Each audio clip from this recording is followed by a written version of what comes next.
It is my privilege to introduce our keynote speaker, Senator George J. Mitchell, one of this country's most distinguished statesmen. I would probably change that, one of the world's most distinguished statesmen, and a friend of the Maine Community Foundation. Thanks to the Senator's generosity and vision, young men and women from throughout the state, our Mitchell Scholars, have received financial and mentoring support and are part of a growing cadre of outstanding citizens committed to benefiting society with their skills and knowledge. Each year, a Mitchell Scholarship is awarded to a graduating senior from every public high school in Maine who will be attending a 2- or 4-year post-secondary degree program. Selection is based on academic promise, financial need, and a history of community service. And since 1995, the program has awarded over $9 million in assistance to more than 2,000 Maine students. Senator Mitchell has agreed to share his thoughts on the role of philanthropy to increase higher education, and he has also agreed to sit down with me to discuss education in America and then to take some questions from the audience. So please join me in welcoming Senator George Mitchell.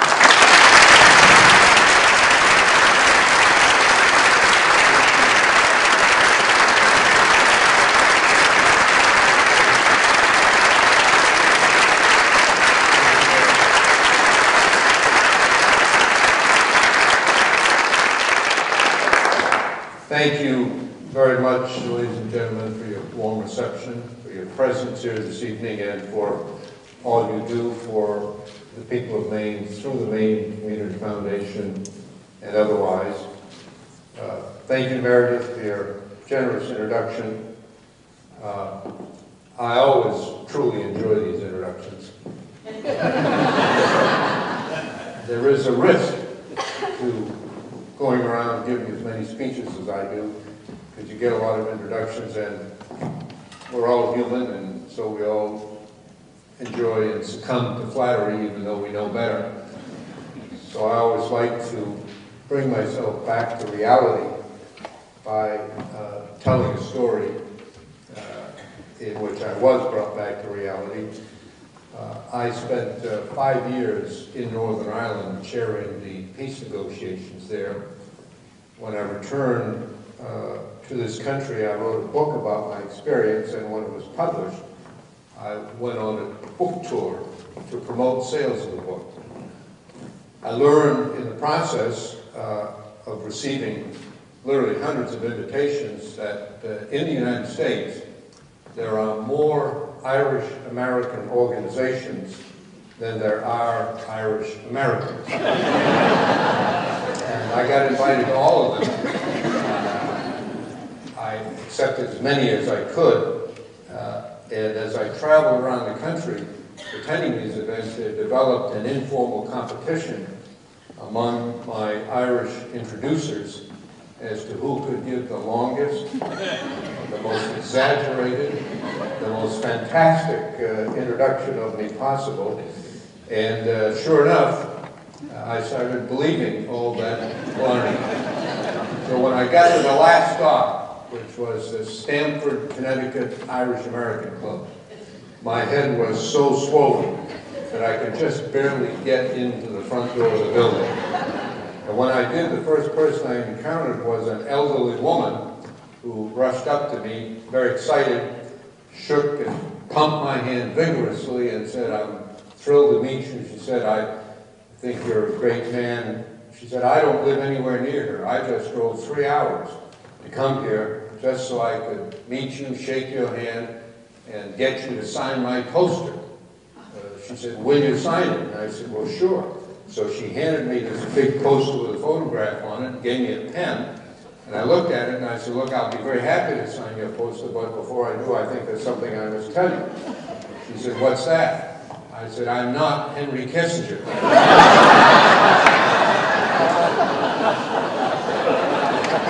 She said, "You're not?" I said, "Well, who are you anyway?"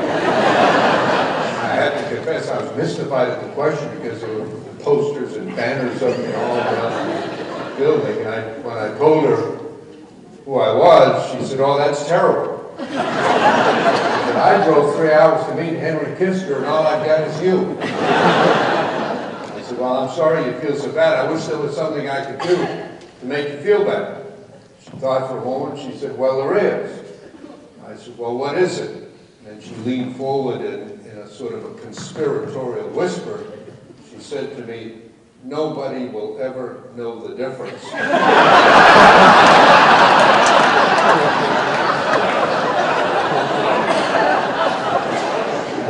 said, would you mind signing Henry Kissinger's name? So I did. And somewhere in eastern Connecticut, hanging on the wall, there's a big photograph of Henry Kissinger with his name written by me on it. Now, here's the best part of the story. Just a few months ago, I appeared at a forum in New York with Kissinger. We spent the evening, there were 3 chairs instead of 2, and we had a moderator who asked us questions, and we talked about foreign affairs in the Middle East. But at the beginning of it, I told the story I just told here. And the audience laughed, just like here. And on the way out, after we finished, Kissinger and I left together, and when we got in the elevator, he said, I have to tell you, he said, I've appeared on a program with you many times, I've heard you speak often, I've never heard a better talk by you than tonight. I said, really? I said, what part of my comments did you think were especially good? He said, it'd be pretty hard to beat that introduction. He said, I think you should tell that all over the country. So here I am, telling that story all over the country. Before I say a few serious words, I do want to mention a few people. Marion Kane has been mentioned. I was very saddened to learn of her passing. Marion was a very dear friend, and I met her through the Maine Community Foundation when my scholarship fund was placed there and managed and very well. So she was a wonderful person. I can't add to what's been said about her, but she had a wonderful life and made a great contribution through the Maine Community Foundation to the people of Maine. Secondly, I want to mention Laura Young. Laura, stand up. Laura. On the way in, a couple of people said to me, what are you doing here? And I said, I'm here because Laura Young told me to be here. For 7 years in the Senate, including my service as Senate Majority Leader, Laura Young worked for me in Washington, and without exception, I did what she told me to do, and look where I've gotten. So why should I change now? So Laura, thank you for having me here. I appreciate it. And I also want to mention Dick Morrow. I always like to mention the Morrows because we have a very long relationship that goes back many years. I was 16 years old when I graduated from high school. My father was out of work and our family had no money, didn't own a car, and there was a real doubt about whether I would go to college. Through a series of accidents and good luck happenings and a lot of helping hands, I ended up getting into Bowdoin. And when I told the director of admissions that I had no money, he said, well, if you're willing to work, he said, we'll find work for you. And they did. And so I literally worked my way through Bowdoin, and my principal job was for Dick Morrow's family business, the Brunswick Oil and Lumber Company. I don't know what the name is now, but whatever it is, it's still the same. And so I really owe my college education to the Morrow family, one of the most wonderful families I've ever met, even though many of them are Republicans. They're very good guys. And I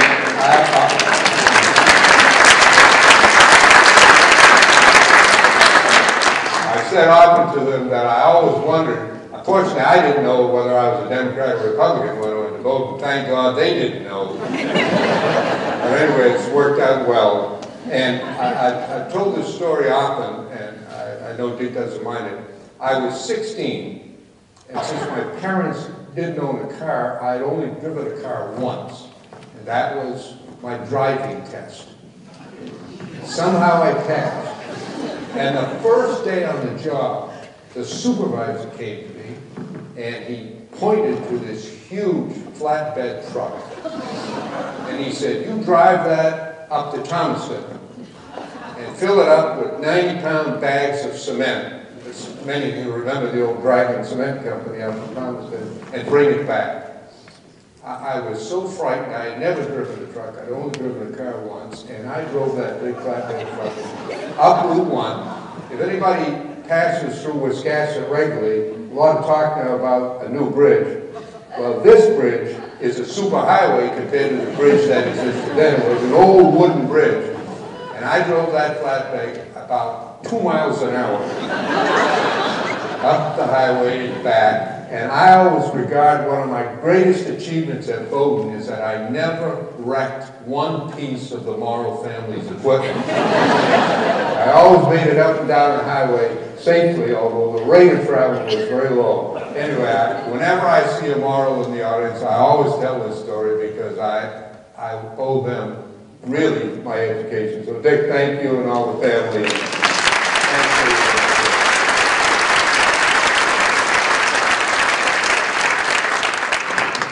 Even though I don't think of myself as a philanthropist in the common meaning of the word, I do share what I believe to be a common bond with all or most of you.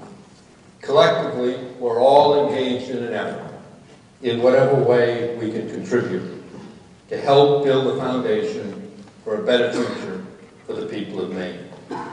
And all the people of Maine are or should be grateful to the Maine Community Foundation, whose management of scholarship funds has grown now to almost $1.5 million annually, benefiting more than 1,000 recipients statewide. Not to mention all of the other really great things that the foundation is doing. And I'm pleased that one of the broad goals for the next decade, the long-term report, which is mentioned both by Hank in his video appearance and by Meredith, is to increase post-secondary graduation and attainment rates.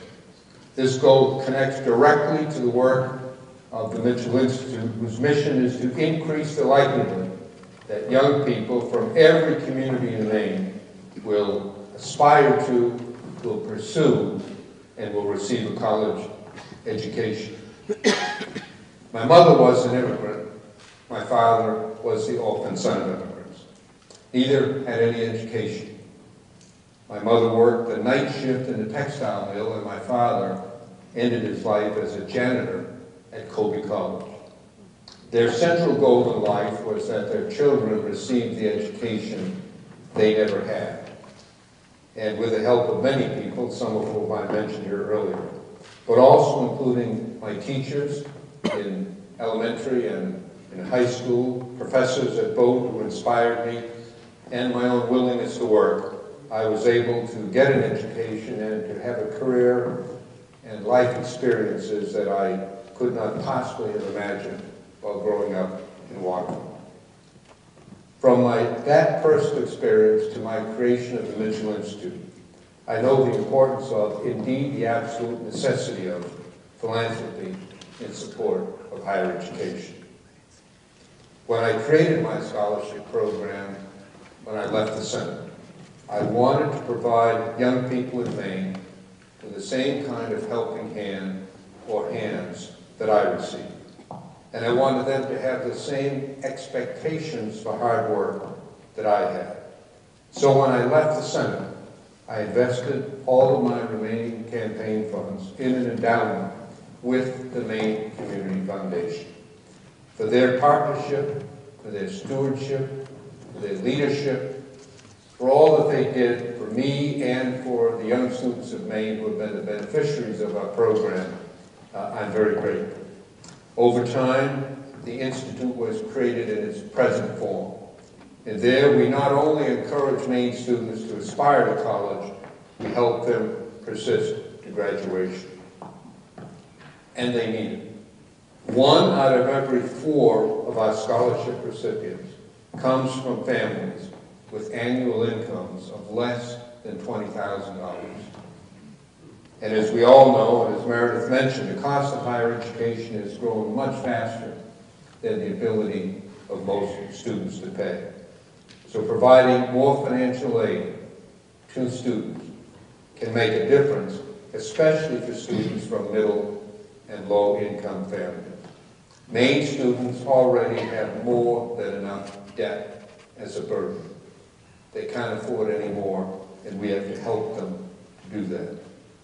Beyond scholarships, our institute has evolved to meet other and changing needs of students. We've added what we call leadership experience events to help them network, enhance their interviewing skills, and build strong resumes. We help them to improve their social intelligence, the grit, the curiosity, the willingness to work, the character that they possess as Mainers. We've added fellowships, and I especially want to thank the Maine Community Foundation for connecting us with 2 of your donors who help provide funding for 4 years to support our scholars in a variety of endeavors. We've also added what we call our Promise Fund, because we learned that unforeseen costs can derail a student's path to a degree. And so we provide one-time support in the form of small grants to students who are very much in need. As we all know, investing in education makes sense for a whole lot of reasons. Economic vitality, along with a strong and moral society, results from higher levels of education. A few statistics tell the story, which we all know. I know I'm preaching to the choir on this. The annual earnings of Maine workers with a bachelor's degree are 50% higher than those with only a high school diploma. And their unemployment rate is less than half of those with a high school diploma. And as you might expect, those with high school diplomas related to those without that, the figures are the same. And so a college education translates now in American life into about $1 million in lifetime earnings on average. Our place in the world is tied to continued educational attainment of our youth. We're fortunate to live in the most free, the most open, the most just society in all of human history, despite our imperfections. And all human beings, all human institutions are imperfect, but our opportunities abound. But not for all. We simply must work to provide more Maine students with the education they need and deserve. It's not just in their interest, it's ours. And as I've often said, in America, no one should be guaranteed success. But every single person should have a fair chance to succeed. Go as far and as high as their talent, their initiative, their willingness to work, their willingness to take risks will carry them. Your support for higher education will help them all. I want to mention just briefly 2 other important education programs in Maine which bear my name and with which I'm very much affiliated. There's a need to focus greater attention on solving the many faceted and interconnected problems that are prevalent in today's complex world. Whether concerned about environmental protection, economic development, public health, it is increasingly apparent that we can't find lasting solutions if we view each problem in isolation from all others. Many of society's problems are complex and interrelated. Increasing our ability to solve them requires creative thinking on the part of government, the private sector, nonprofit organizations, and those who are members of the philanthropic community. For example, it demands that we find ways to minimize the turf wars that often exist in so many institutions, including philanthropic organizations, so that we can increase our capacity in a collaborative way. Despite the many challenges, we can point to some great Maine-grown success stories that are using innovative partnerships to help solve pressing social problems. One of them is Maine's Sustainability Solutions Initiative, or SSI for short, in which faculties and students from universities and colleges all across our state are working with diverse partners to solve problems at the intersection of economic, social, and environmental issues. Led by the University of Maine Center, SSI represents one of our nation's largest and most innovative efforts to demonstrate how institutions of higher education can serve society more effectively. For example, the National Science Foundation and the National Academy of Sciences both view SSI as a role model for solving sustainability-related problems. The key elements of the University of Maine's SSI innovative strategy are, first, recognizing that many of the challenges we face require an integrated approach that can grow the economy and solve related problems while maintaining a healthy environment. Secondly, we're deeply committed to the power of partnerships, in particular in harnessing the enormous breadth of expertise that exists in Maine's institutions of higher education to show how the process of developing solutions can be strengthened by examining problems from multiple vantage points with multiple expert assistance. And simultaneously, they built strong and productive working relationships with more than 200 partner institutions, including local and global NGOs, all levels of government, and the private sector. And finally, SSI represents a commitment by faculty and students not just to study and write about complex problems, but to help solve them in practical, down-to-earth, meaningful terms for Maine's communities. So I think that these two efforts combined, my institute and our research center, provide great and growing opportunities for our philanthropic community to invest in a better and brighter life for the people of Maine. I finally want to mention one because it's not higher education, it's early development, because it simply happens to coincide with a meeting I'm having tomorrow morning with officials at the Maine Educare program. I don't know how many of you are familiar with the Educare program. The elementary school in Waterville is named after me, and directly related to it, literally built next to it, is the first of Maine's Educare facilities, which concentrates on early childhood development. We found in Waterville, and we believe this to be true statewide, that a large and growing number of children are entering kindergarten with no prior intellectual stimulation, no preschool, and many of them without good health habits, including not eating regular meals, and when they do, not having good and nutritious food. We're learning amazing things in the scientific and information and technology revolution through which we are living. None more amazing than the dramatic impact of what occurs in the early months and years of the life of every human being. The developing brain is like a super sponge, rapidly absorbing experiences. By the age of 3, 80% of all neural construction in the human brain is complete by the age of 3. A child's early development is inevitably influenced by his or her parents' education and income level, and that shows up most in early literacy. So for those children, and they are very large in numbers, who don't have parents who have a higher education or higher income, their capacity for early literacy is very poor.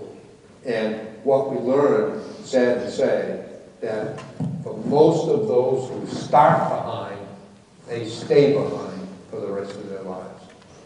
If they don't have that opportunity before they enter kindergarten, they are likely to be in a last place for the rest of their lives.